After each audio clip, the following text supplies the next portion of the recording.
Hello बच्चों, मैं हूं अरविंद मिश्रा और आप देख रहे हैं हमारा चैनल हेलो सर एजुकेशन। जैसा कि हमने आपसे वादा किया था कि हम प्रत्येक दिन आपको नई वीडियो देंगे, तब तक देंगे जब तक कि आपकी परीक्षा हो रही है और प्रयास हमारा लगातार जारी रहेगा। और इसका लक्ष्य मात्र है कि आप अधिक से अधिक अंक लाएं और एक नया कीर्तिमान बनाएं। हम अपने पूरे प्रयास के साथ आपके लिए सरल से सरल शब्दों में वीडियो प्रस्तुत करने की कोशिश कर रहे हैं और साथ ही ये भी प्रयास कर रहे हैं कि जितना अधिक से अधिक हो हम संप्रेषण करें और आपसे भी उम्मीद है कि आप अधिक से अधिक हम करें। तो आज का हमारा टॉपिक है रीतिका। हालांकि पिछले दिन हमने भक्ति काल के विषय में चर्चा की थी और आज हमारा चर्चा का प्रमुख विषय रीत काल है और इसका कालखंड संवत 1700 से 1900 तक है। संवत 1700 से 1900। आप चाहे से सन में भी बदल सकते हैं। ऐसे जैसा कि मैंने पहले वीडियो में ही आपको स्पष्ट कर दिया था कि अगर संवत में से 57 घटा दिए जाए तो आपको सन प्राप्त हो जाएंगे। तो चाहे तो इसे आप संवत में रखें और चाहे इसे सन में कर सकते हैं। भक्ति काल एक ऐसा काल था जहां पर तमाम कवियों ने भक्ति की रचनाएं की, भक्ति साहित्य की रचनाएं की। हमने नाम भी लिया था, जिक्र भी किया था। सूरदास हैं, तुलसीदास हैं, मलिक मोहम्मद जायसी हैं, कबीरदास। उसके बाद भी परिस्थितियां बदली, क्योंकि परिस्थितियां समय समय पर बदलती रहती हैं। एक बात और स्पष्ट कर दूं कि कोई भी कालखंड एकदम शुरू नहीं होता। चलिए जैसे मैंने कहा 1700 से शुरू तो एकदम 1700 वाले दिन से ही शुरू हो जाए, नहीं। परिस्थितियां पहले से क्रिएट होती, पहले से बनती है। परिस्थितियां धीरे धीरे बनती है और जिस काल में जिस तरीके के काव्य की अधिक रचना हुई उसको उसी तरीके का नाम दे दिया गया। जैसे पहले वीर गाथा काल दे दिया गया, दूसरे का भक्ति काल दे दिया गया और तीसरे का रीति काल। रीति काल नाम इसलिए दिया गया कि यहाँ पर सांगारिकता इस समय में ज्यादा रही, क्योंकि राजनीतिक परिस्थितियां धीरे धीरे बदली। राजनीतिक परिस्थितियां बदलने की वजह से ही यहाँ पर रीत संबंधी रचनाएं हुई, रीत ग्रंथ लिखे गए और कवियों ने भी इसमें बढ़ चढ़ के भाग लिया। भारत की राजनीतिक परिस्थिति को देखें तो इस समय तक आते आते देश में मुगल सल्तनत पूरी तरीके से स्थापित हो गई। हालांकि शुरुआत बाबर से हुई, फिर हुमायूं आए, फिर अकबर आए, लेकिन यहां पर मुगल सल्तनत पूरे समय स्थापित रही। और ये दौर था जिस समय भारत में शासन जहांगीर का था और शाहजहां का था। शाहजहां के शासन काल में यहाँ पर पूरे देश में छोटी छोटी लड़ाइयों का दौर खत्म हो गया था। दो वर्गों में लोग बट गए। एक तो वर्ग था राजा, उसके निकटवर्ती लोग उच्च वर्ग, और दूसरा निम्न वर्ग हो गया।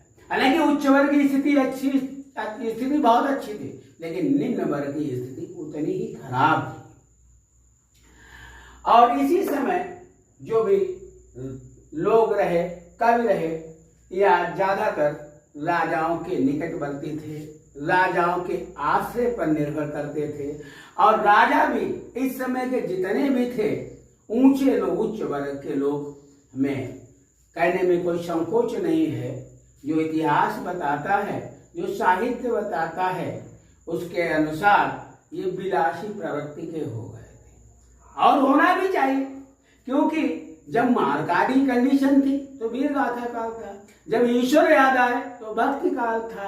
अब सामान्य समाज हो गया था और विशेष करके श्रृंगार रस की प्रधानता हो गई। इस समय विशेष करके नारी के, स्त्रियों के बाह्य सौंदर्य की खूब चर्चा की गई और लेकिन इस समय जो भी काल रहा उसे रीति काल को दो भागों में विभक्त करना पड़ा। एक तो रीतिबद्ध काव्य, दूसरा रीति मुक्त काव्य। रीतिबद्ध काव्य के प्रमुख कवि बिहारी लाल थे और इन्होंने बिहारी सतसई की रचना की। खासियत थी बिहारी लाल की, आप लोगों को मालूम ही होगा, फिर भी मैं एक बार चर्चा कर दूं कि बिहारी ने दोहों में रचना की। बिहारी सतसई नामक पुस्तक ही बनाई, लेकिन उस पुस्तक की खासियत थी कि कम शब्दों में ज्यादा चीजें उन्होंने दर्शाई। इसीलिए बिहारी लाल के साहित्य को कहा गया कि बिहारी लाल ने गागर में सागर भर दिया। क्या कहा गया? बिहारी लाल ने गागर में सागर भर दिया। दूसरा, रीत मुक्त काव्य की भी रचना। रीत मुक्त काव्य के प्रमुख कवि घनानंद जी थे। कौन से कवि थे? घनानंद। ये नहीं, इसके बाद इस समय के प्रमुख कवि बिहारी लाल ने बिहारी सतसई की रचना की। केशव दास ने रामचंद्रिका प्रिया रसिक प्रिया की रचना की। भूषण ने शिवराज भूषण शिवा बाबनी छत्रसाल दशक की रचना की। इस काल की प्रमुख प्रवृत्तियों में अगर हम जाएं तो पहली प्रवृत्ति थी रीति निरूपण, रीतिबद्ध काव्यों की रचना की। दूसरे, इस समय में मूल रूप से श्रृंगारिकता ज्यादा थी, श्रृंगार रस प्रधान रहा ये कालखंड। नायक नायिका के भेद, नक्शिक वर्णन और नारी के बाह्य रूप की श्रृंगारिकता सुंदरता का वर्णन किया। राज प्रशस्ति भी हुई है, क्योंकि जो कवि लोग राजाओं के आश्रित थे उन्हें राजा की प्रशंसा में भी बड़े बड़े कसीदे गाए, खूब लिखा।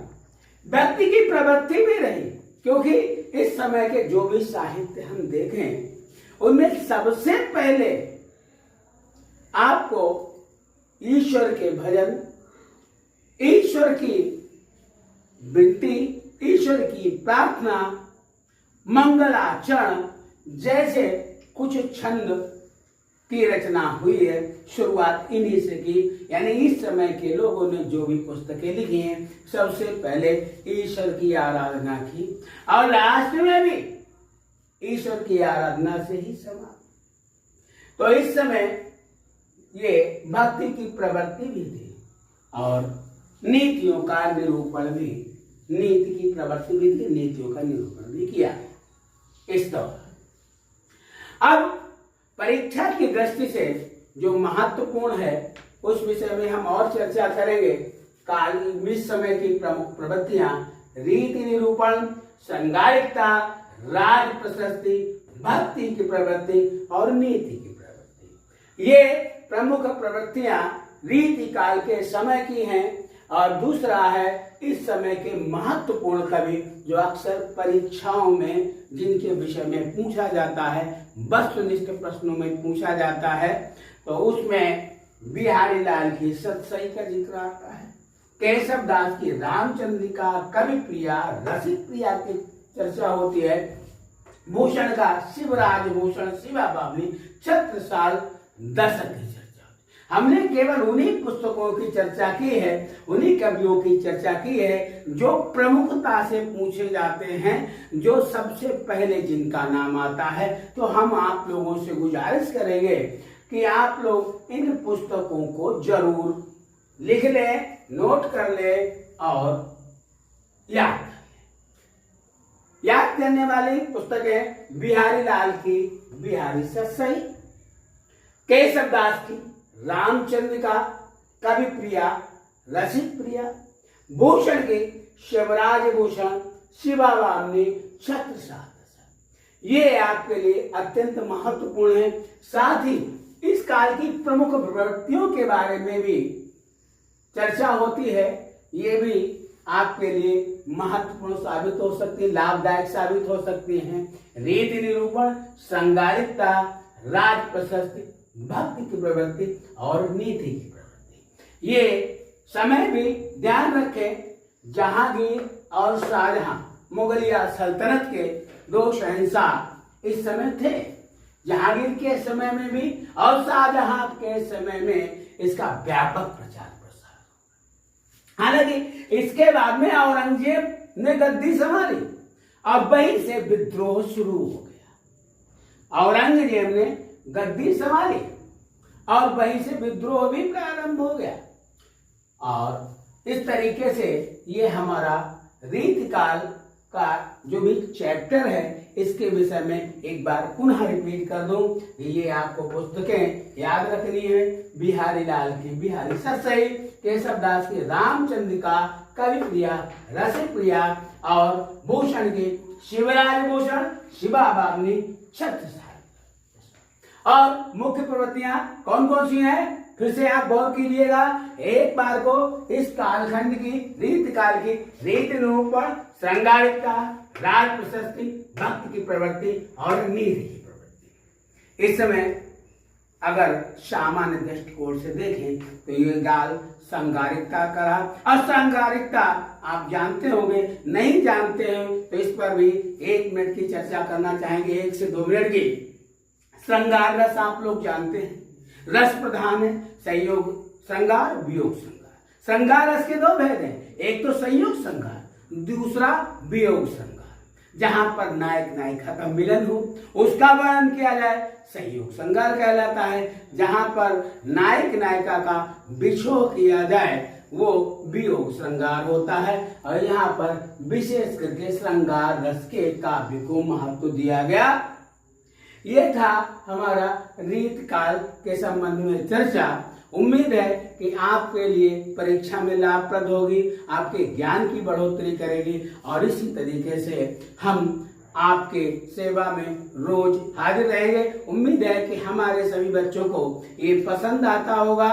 और अगर बाय द वे किसी बच्चे को कुछ और भी पूछना हो तो कृपया कमेंट बॉक्स में जरूर कहें। हमारे चैनल को लाइक करें, सब्सक्राइब करें।